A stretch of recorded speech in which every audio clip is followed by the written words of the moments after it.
there everybody, and welcome back to another episode of The Push to Terrifying. In the last episode, I was able to go ahead and conquer Tower of Thinning Layers. I did this out of spite because I previously attempted to beat Tower of Bloodthirsty Kenos and failed. Now with Tower of Thinning Layers down, I finally decided to go ahead and come back to go ahead and finish this tower off. With my goal of being my first terrifying tower approaching, which is planned to be Tower of Nervous Sweating, let's go ahead and meet me at my perch in Ring 9 to go ahead and take a look at what is planned to be my final tower before this crowning achievement. For those of you who saw episode 9, you would know what this tower did to me. Long story short, around 10 fails on floor 10 inside. The worst part about this tower is, by far the hardest part of it, is the final outside. I've heard multiple stories of people who have failed it over 10 times before being able to complete this tower. Considering I can't even get to the outside, it's very scary in of itself. I am not going to even screw around with this tower anymore. I'm not going to go ahead and record practice. I just want to go ahead and get this thing finished off and out the door. So we're just going to go ahead and begin right into the meat of this, and let's get right to the grinding, shall we?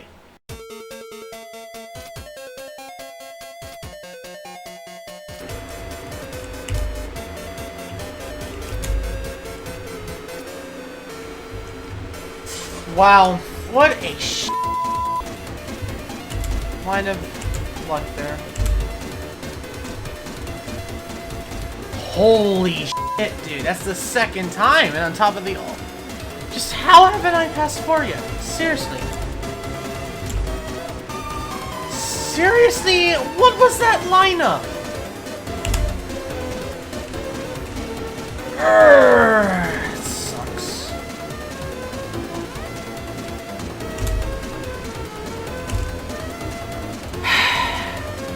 Never failed it in practice, of course, just naturally. In an actual run, I failed it.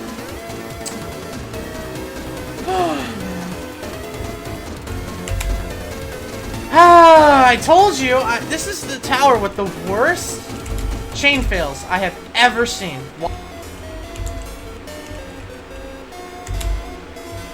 I went so late. That's 3 times in a row, man.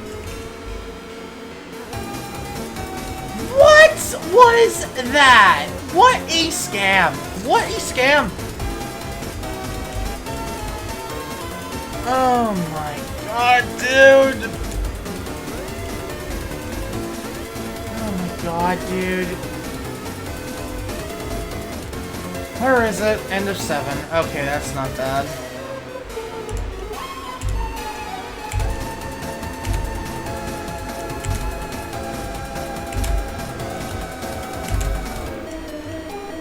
That's it. We're done.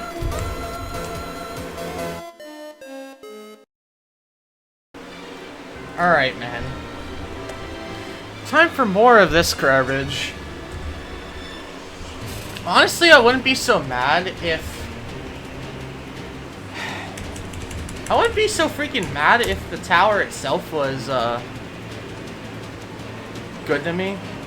The main problem I have with this tower is the fact that I have not gotten to the final outside yet. And I have played the tower for so long in total, and I haven't made it at final outside, but have made it to 10 so many times. And that's why I'm getting so mad, because it's like ridiculous. Like, come on. Like, it's honestly soon about time to be able to finally make it there. Like, seriously, man. One thing that,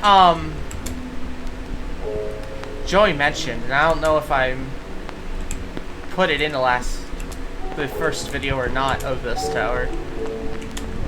This tower is not grindable. It's not very grindable. Not because of it's being annoying, it's because of the color. Like, red actually hurts your eyes, so after about an hour or 2, you have to stop playing for a while. So I can't sit here and do what I did with Thanos Tower and push out like 4 or 5 hour sessions. That's something that we can't do. It's not gonna happen. Which is annoying, because that makes this way more tedious for me, so. Because my eyes can't take the red color for so long.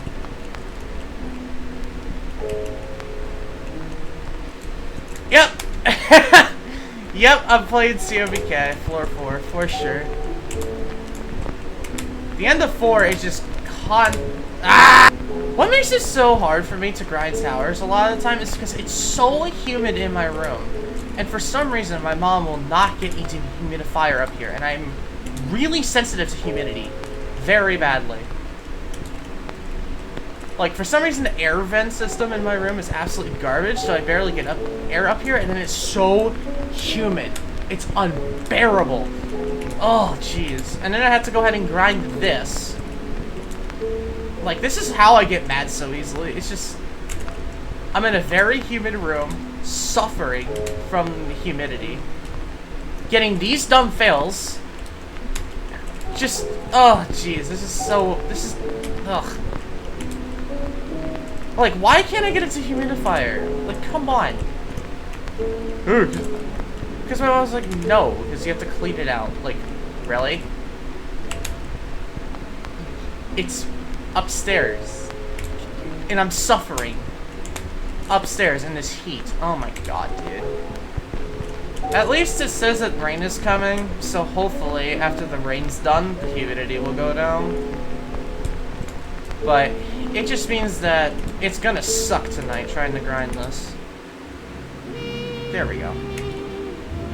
Finally! Hey! Alright, we're not done yet. Thank God, nice, okay. 10 minutes, not bad. In fact, it's probably a new low for me to get up here. See, right now, I'm having fun, because I'm progressing and not failing dumb. Like, dumb ways, but... It's like, this fun doesn't last very long. As soon as I start failing, I start getting aggravated with the tower. Jesus, 9 and 4... Never mind. 14 minutes to 9. Good start. Now let's hope that we can actually go ahead and take that to the final stretch. We'll just have to see. Damn it! Seriously? Where was it? 7. Good. End of 7 too. Okay. Not bad, not bad. Just gotta do a hard jump again. Oh well.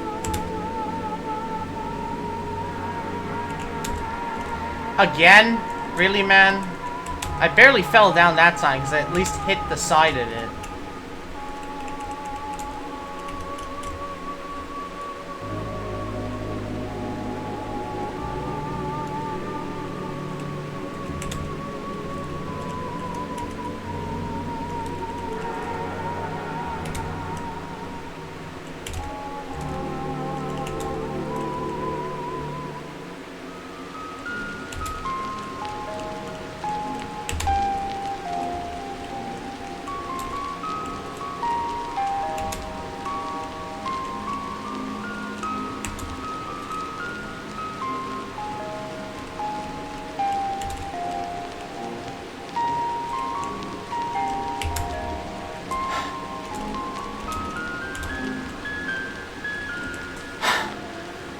Oh, finally!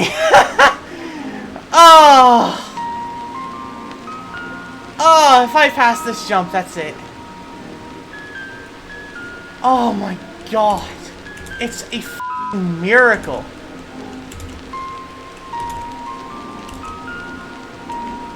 Ah, god, I'm too nervous to do this jump. Oh, god!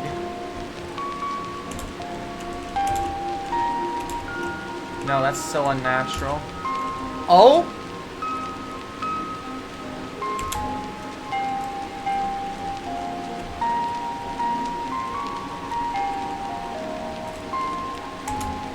That's it!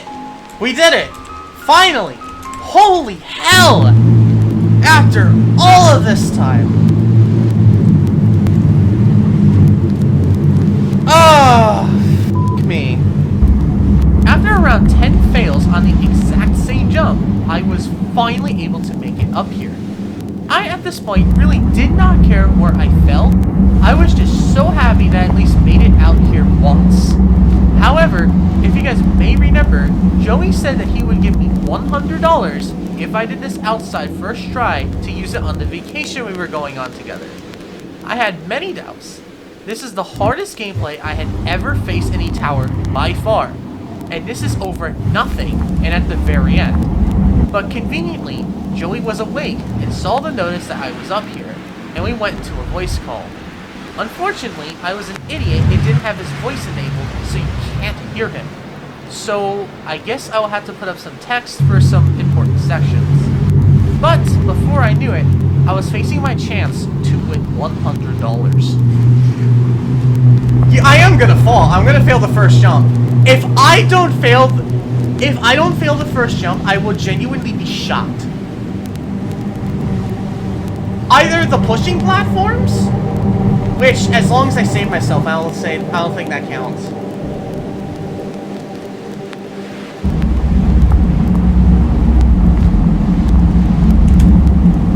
Oh, I didn't fail. I touched it, like the pushing platform, and it went, and I fell down. Yeah, I fell to the cube.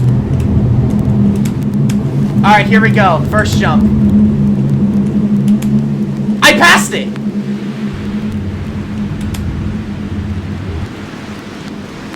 Yes. And I passed the second jump. I literally passed the harder parts. I still am scared I'm gonna fall in the spheres. Because they can... Yeah! And if I pass that, my heart's gonna be going a million miles an hour.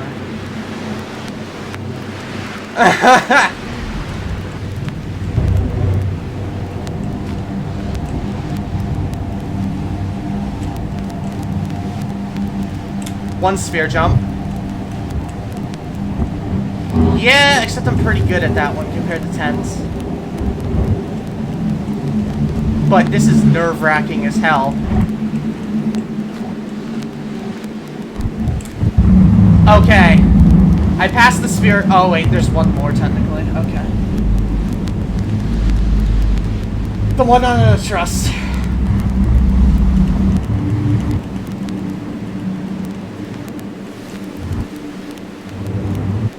You realize who you're talking to, right?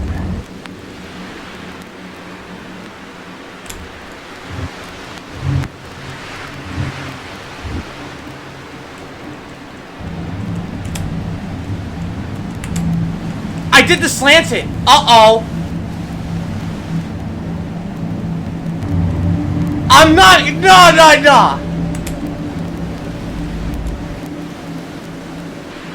No, I'm not.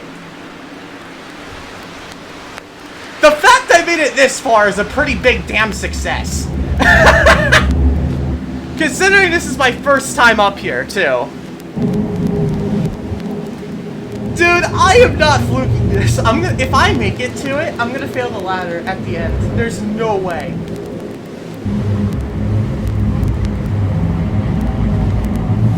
No, because you're probably, you could lose $100.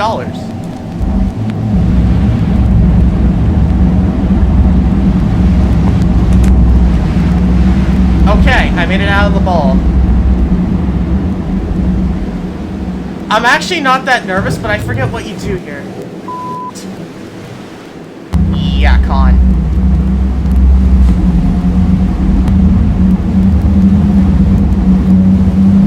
Wait, you can do that? Oh, that is so risky, though. Okay, I did the alert strat. Okay, hold on a second.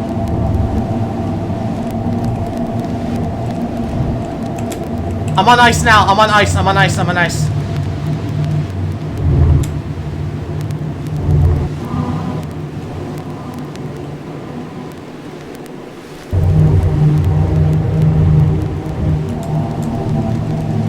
I'm on the ladder.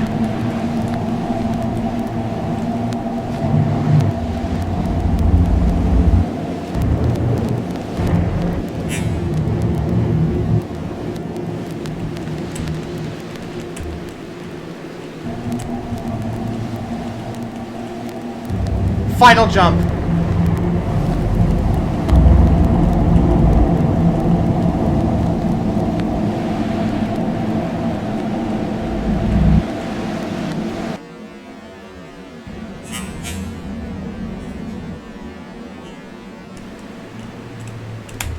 Give me $100, bitch! Let's go! Oh, okay, I need to sit. Oh my god. Oh my god. Oh god, I need to. Oh jeez. Oh jeez. Oh jeez. Oh jeez.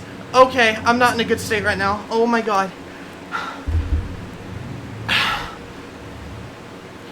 Oh my god.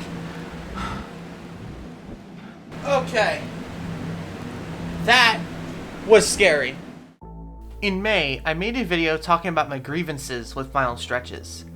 I made this video because I was worried that one day I could have a massive reaction to the nerves that these create. And considering how frustrated me and many others had with them, I made a video to try and deter people away from using them. Fortunately, very few towers in Zone 5 have final stretches in them. But unfortunately for me, my nightmare came true. Remember when I complained about it being humid in my room? Well, I did not realize it, but I was not very hydrated. Then I made a massive mistake when I actually beat the tower. Let me give you a tip, everyone. When you beat a really hard tower and you're nervous, the worst thing that you can do is to stand up. Your blood pressure will absolutely suffer. That's what I also did. Mix the nerves, blood pressure, and dehydration. I was super scared and very worried that I was going to pass out. I could definitely tell I was losing it. I made a decision to go downstairs and get some water because I could tell my dehydration was bad. Fortunately, I was able to make it down the stairs and I was fine, but this is definitely the scariest moment I have had ever playing J-To. Since this, I have personally gained more tolerance to final stretches, believe it or not. I just hate it when they're used as a main source of difficulty now, or are meant to be cruel on your nerves on purpose. But that doesn't mean I'm okay with them being used. However, I was able to come out unscathed even though I got pretty close to passing out. And at the end of it, I won $100. I'll talk about what I spent the $100 at the end of the video, so stay tuned for that. Dude! That is probably one of the best flukes in the game's history, I think. Oh, man. I failed floor like close to 20 times or something, and then I pull it out of nowhere. You literally slipped the script on how that's all supposed to work. Quite literally. I can send you the video footage. That was my first time up there. Well, I guess when we go to Cedar Point. Yeah! Mate, I don't know how. I'm serious. Listen, I made that bet thinking surefire. There's no way. I thought no way too. The craziest thing out of all of that, Joey, was you saw during my stream how little I came back to practice it. Yeah. And I wasn't even close to failing once. It's my favorite part of the video, where I get to go ahead and share my opinions on the towers and get the entire community mad at me. It's fun. So for those of you who do not know and aren't frequent watchers of this series, basically what I do is once when I beat a tower that I do, I grade it on a scale of 1 to 10 in 2 categories. The first category is gameplay. I mean, I don't think this needs much explanation at all. Is the gameplay good, or is the gameplay garbage? That's basically what it is. It's that simple. And then I also do a grade on enjoyability. There are a few towers in this game that have, debatably on paper, really good gameplay, but they're just not enjoyable at all. And probably the most important thing that you need to know is that the average score is 5. So basically, if you think something is a 7 out of 10, in this scale, it's a 5 out of 10. So let's go ahead and get to talking. Yeah, I definitely got really mad when I was trying to learn this tower. I got really mad.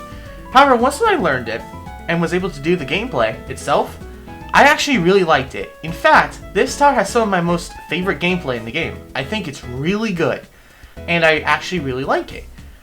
And to be honest, this gameplay for extreme difficulty, I am really impressed with it. So I'm actually going to give it a 7 out of 10. It is considerably above average, and I think it is really good. However, like I said, there are a couple towers in this game that have good gameplay, but are not enjoyable. And this is one of them.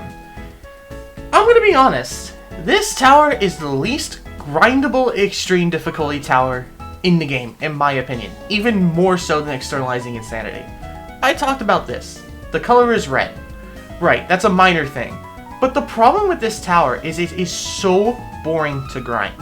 I had a very different grind with Bloodthirsty Kenos. I failed floor 10 inside a bunch. But the way that Bloodthirsty Kenos normally works is you go ahead and you like get to 10 outside and just fail 3, 4, 5. I've even heard stories of people failing it over 10 times.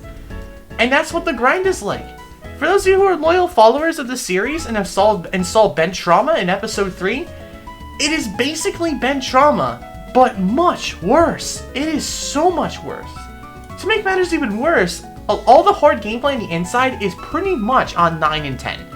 Yeah, the beginning floors are tricky, but I feel like that's the reason why they suck. They're in the beginning, which means you have to do them all the time. And it's just not a fun tower to grind, and it really makes sense to me.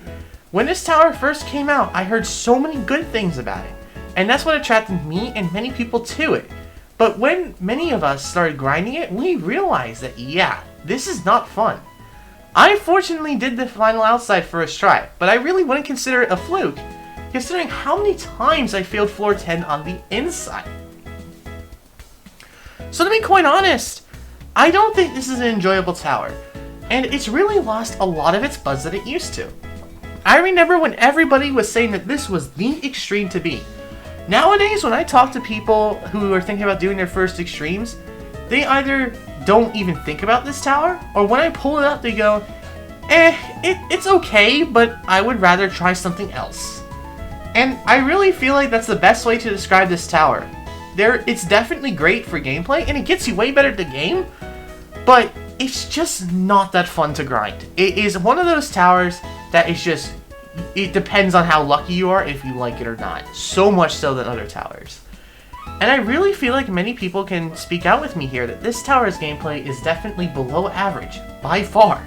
Just because it's extreme, and I know extreme is a forgotten difficulty, I really feel like that doesn't mean that I can be lenient with gameplay enjoyability inside of these towers. So because of that, I'm actually going to give the enjoyability a 3, which is very shocking. This tower is not fun, but the gameplay is really good. It's definitely a good contender for a first extreme, but do not go in expecting to have a good time with it. And well, that gives this tower a score of a 10, which is like right average, you know, with the way that I scored this. And to be honest, I have to agree. Extreme is known as the forgotten difficulty in JTO for many reasons. And I simply do not think that this is a good, very good extreme. There definitely could be way better. I think within the next upcoming zones that we have, which are going to have extreme towers, I really feel like that this tower is really going to lose its rank. Taking a look at the board, I would say that is about as balanced as it gets. There's 4 towers that are below average, 1 tower that's average, and then 4 towers that are above average. I find that very funny. Well, that's the end of this video, but it's actually not, because we need to address something. Obviously, after what happened to TOBK, doing tower nervous swelling is a really bad idea. And when I tell people I'm doing tons and they know that I have nerve issues, they ask why? Why would you do tons? It's like the worst tower for you to do. Well, I always have a philosophy. You always gotta face your fears one day, right? So I thought I could try and do tons and use nerve control. Like, just be careful. But granted, obviously what happened with TOBK is my fault. I stood up and I didn't have enough water. That's my fault, and that is just what happens, right? However, considering when I was up there, Joey asked me how I was feeling, and I said I was fine, and then we saw what happened. I clearly cannot rely on my own senses. And considering tons, is a mid-terrifying, and we're upping the stakes here, and not only we're going for way longer when we're going over nothing, right? I just simply think it's a really bad idea. So because of that, unfortunately, we will not be going ahead and going right to the terrifying, because I have to do a new one, which means I have to do some more towers. Because, you know, like, all the towers I've done up to this point have been to try and get me better at tons. I did Toha to go ahead and get better with spinners, because tons has a ton of them. I did cows because, you know, it's lengthy and it has, like, very stressful sections at the end. And you get the gist. I did everything for tons, and because I am not doing that anymore, I clearly need to go ahead and do new terrifying. So, because of that, I think we need to move Purge, because it really does not make sense for me to be here in Ring 9 looking at tons when my plans have changed. So follow me. Well, we're back at Ring 1. You know, everyone's been here once, and this is where everybody's story begins. Unless you're a lunatic that goes to Zone 1 first for some dumb reason. But hey, I gotta say, I did very well with Bloodthirsty Kenos, and I'm very happy with it. But unfortunately, we all saw what happened. And, very long story short, it took me 2 months to finally make a decision as to what terrifying I was going to do. And I figured out which one I'm going to do. However, I'm not telling you which one it is. You're going to have to see. But as I've already said, unfortunately, we're going to have to do a couple more towers before we get to the terrifying, so I'm sorry. But I know many of you guys have been wondering, what did I spend the $100 on? And this was the point where I was going to go ahead and show you the video of what I did with it. But unfortunately, that was on my old phone, and that phone is sent back, and I don't have it anymore. So I don't have the video on me anymore. It's on my old phone, and it's likely been wiped at this point, because I sent it back. So, I spent it at the arcade. I'm very good at the arcade. I used to do arcade content on Roblox before I did lots of JTO stuff, you know? And me and Joey spent the $100 at the arcade. And very funny enough, Joey actually just got his money back. I typically don't get many prizes at the arcade, so he got a $100 Lego set. And I got some good stuff. I got 2 things. I got a game called Mr. Bacon's Big Adventure, and I literally, shit you not, this in of itself was worth the $100. Neko headphones. Yeah, I don't know why these exist either, but they do. So yeah, that's basically it. This was a massive turning point episode. I'm very excited to see where this lays into. I really hope to be uploading Push to Terrify more often. So I really hope you enjoyed this rather short episode of the Push to Terrifying. Was not expecting to beat Bloodthirsty Kenos that quickly, but hey, that's how life works. I really hope you guys have a good rest of your day. Shout out to all my members, by the way, for $2 or more who get special content, and then they get their name at the end of the video, and they also get a bunch of other stuff. I really hope you guys have a good rest of your day. I will see you all later. Bye-bye.